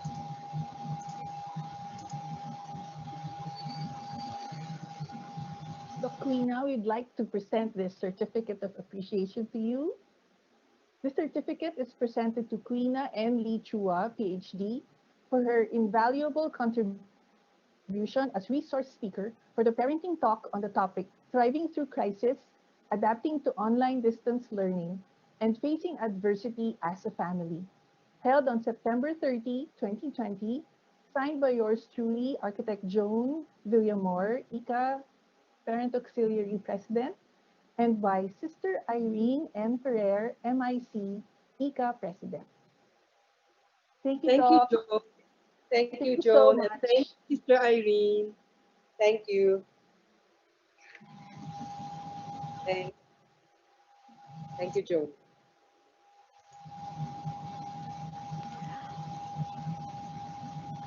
Okay, we have now come to the end of our first parenting talk.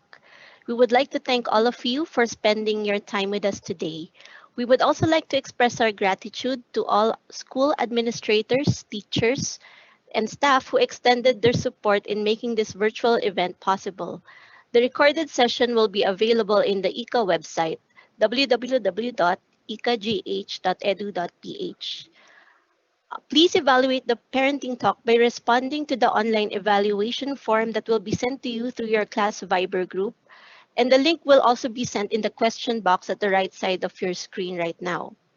We included a question in the evaluation form where you can put your preferred time for our next parenting talk, which will be scheduled on January 15. So mark your calendars already. So with that, thank Thank you you once once again, again, and may and may God's God's blessing blessing be with you. with you always.